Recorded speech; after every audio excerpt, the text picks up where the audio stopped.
Follow the Path. The Bears Grove is adult-level discussion of role-playing as a storytelling art at samchupmedia.com. Hello and welcome to another Bears Grove podcast. Here we are on New Year's Eve 2022, and I gotta say, I'm very happy that I have you with me, and I'm glad to be here for you.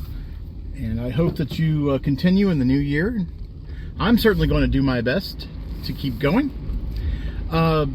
So, going to talk today a little bit about playing games, not running them as much, because I've had some experiences recently playing a couple of games where I came to some knowledge and understanding about myself that I wanted to share. It's not that I'm some great guru. I'm just a gamer, just like you. But one thing that I've noticed about myself is that if I am not engaged as a player character in a story of some kind, if I'm not, interacting with a story in some way, I'm not really as interested in playing as I would be that when I am. So let me illustrate that a little bit. I played Into the Odd with Judd Carlman, and during that game, my character was, like pretty much all characters in Into the Odd are involved somehow with the story of the game, because there's really not a whole lot to go on. The character stats are very sparse. There's no classes. There's nothing to hang, anything like that on. So what you have is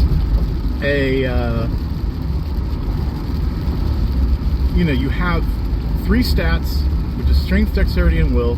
You have some items that you have been given. One of them is usually a weapon. And that's it. And everything else comes from you. Whatever you want it to be.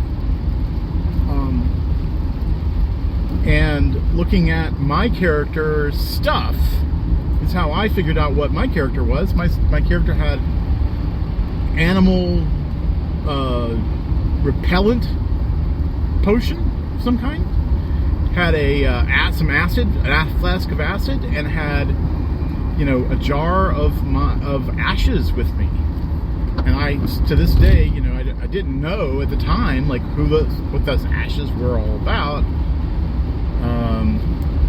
But it definitely put a macabre kind of tilt to my character, in the sense that here I am, with these ashes.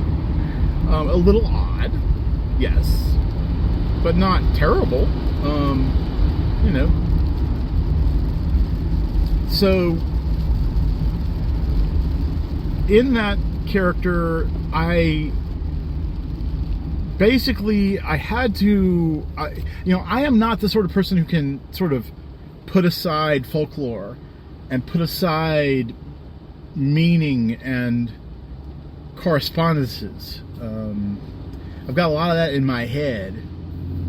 So when somebody talks about ghosts, based on my background, I was involved with writing this big game called Wraith, in which we talked about ghosts a lot, and did a lot of thinking about ghosts back then. And that stuff is still in long-term storage in my brain. So when we started talking about ghosts that show up looking to kill somebody in that storyline, my mind immediately goes to, creating some kind of ghostly lore in the background. And unfortunately, my character becomes something of a folklore expert at that point, in the sense that, I'm like, okay, so what's keeping them here? If they're a ghost, what's keeping them here? Or, you know, when a ghost tells me that you have a ghost on you, like you're carrying around the ghost of whoever those ashes are, and I'm sitting there going, okay, so that means there's an actual spirit that's still in those ashes. They haven't rested yet, so I've got to figure that out. Like, I can't let that keep going, right? And my character was a fundamental, like, justice character. He didn't believe in good per se, but he did believe that there is a massive machine, that we are all part of a great machine, and we're all cogs in that machine. But, you know, it's important to us as people to not become a broken cog. And that's how things like pain and suffering happen. So I was not interested in allowing these murderers to get away with it and to keep making more dead people.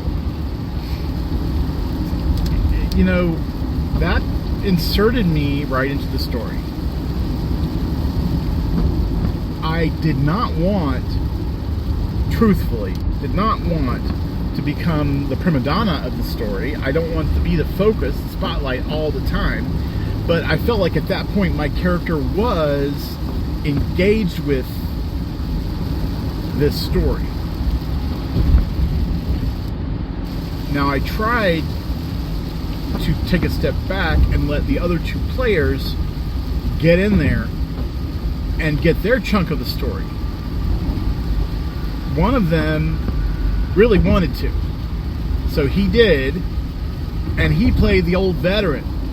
Okay, that veteran character already knew all about what was going on in the world and was very aware of all the weird crap that was happening, and my character was still wet behind the ears from the city, had never been out in the country before, and so that was how he and I interacted.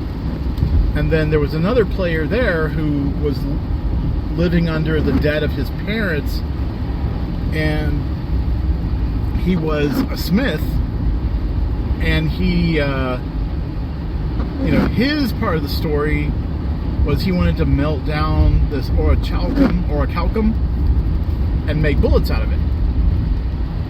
And the orichalcum is apparently the holy metal of these ghosts. So they didn't like that, and they came after him. Then we had a big fight, and survived. I want to say just barely survived.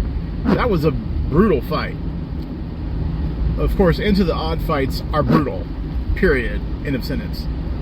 So, but anyway, that just taught me, okay, here you are. You're engaged with this story not because you're the GM, which is what I usually am, but because your character is part of the story.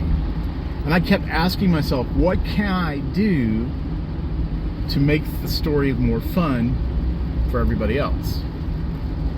And that's, I think, something that it's a forever DM disease. Everybody who is a forever DM is constantly looking for those ways. How can I make it more fun for everybody else? Because that's what I really want to do. And that's the type of player I am. But I'm always wondering, am I talking too much? And that is really, that's just part of my life, okay? Like, podcasters in general, okay? And me in specific, we fear we talk too much. And we probably do. You know, that's a real thing. We don't make room for other people to breathe in the same space. And that's something that I'm constantly having to calm myself down about. Like when I'm in a social situation, I'm constantly trying not to talk too much. But luckily on a podcast, that's what with one person in it, that's what we do. So I'm okay. Maybe I do this as a form of relaxation. I think I do.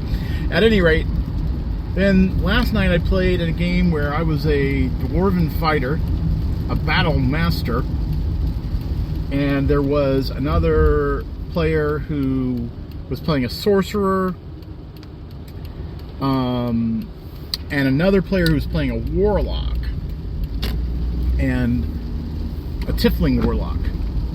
And I,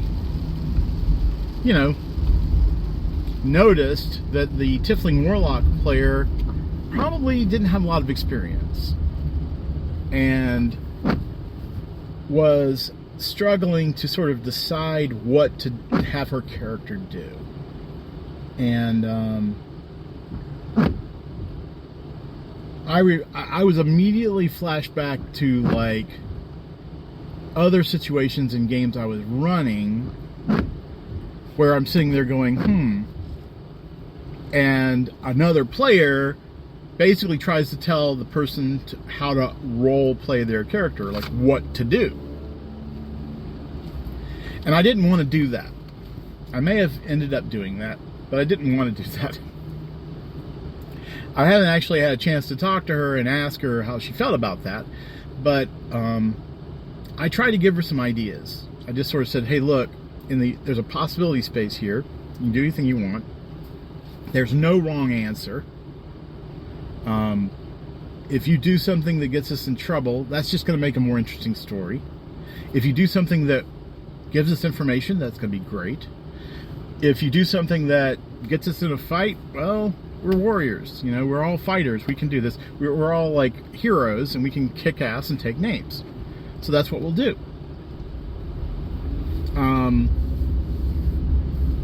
And I found it useful to sort of just then back off, because I did not want to be doing that in the entire game.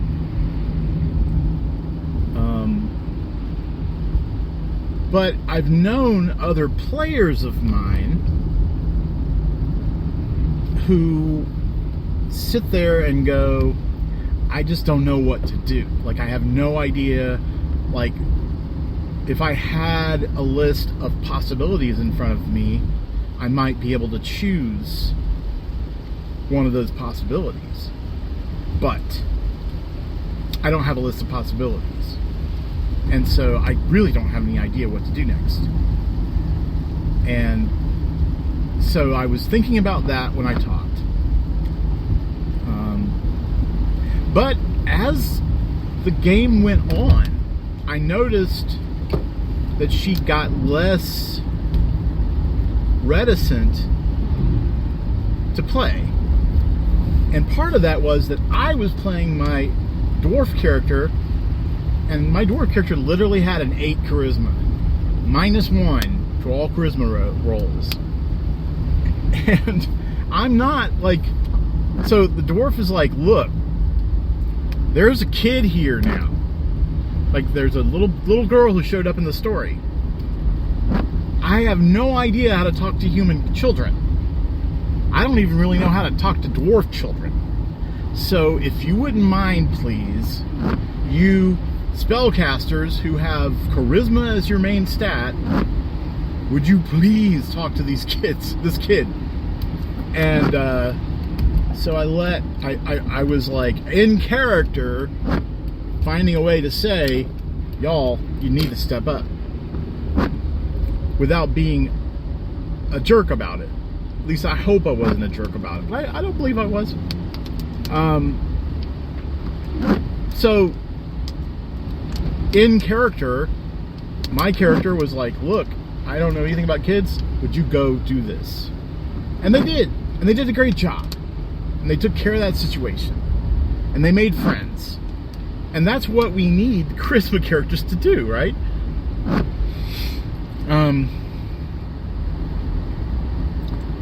I messed up big time. And, it kind of illustrated what I had said before, which is, if you make the wrong decision, it just makes the game more interesting. I made the wrong decision. I sat in this barber's chair I got dumped in the basement. I got attacked. I was locked in. I had to break free of the restraints. It was very harrowing there for a little bit. And then I made the mistake of suggesting to the warlock, hey, you have Misty Step. Why don't you teleport down there, down the stairs into the big room?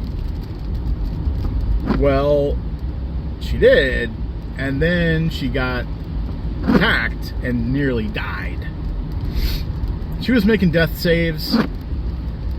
I remembered she had a pseudo-dragon familiar and sort of suggested, well, I talked to the pseudo-dragon character and said, look, kill that dude who's about to kill your mistress.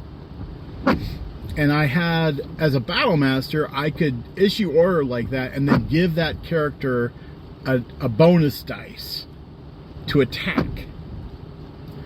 And, for damage, not for attack. And so she did. The pseudo-dragon attacked, did some damage. Of course, it got attacked next round, smacked onto the ground, and oh, I was so bad. I felt really bad about it. But good news is both the warlock and the pseudo-dragon survived. The warlock woke up enough to tell the pseudo-dragon to vanish, to be recalled or unsummoned, and got on her feet after killing somebody, because apparently she makes a deal with her patron that whenever she kills somebody, she gets 9 hit points. So that's not temporary hit points. So that's nice. And we went on. We had a long rest after that. Everything was back to normal and fine. Which that was also, it was interesting to me. At any rate, suffice to say, that's my story today of having played. I'm anxious to hear about your stories too. But I do want you to, next time you're playing, to take a look around the table and see what you can do to make other people's game fun. Be a forever DM kind of player for a little while and just help other people have a cool storyline they can play with. Alright, thanks so much for listening, and when you have dreams in the new year, I hope that you have sweet dreams when you get them. Thanks.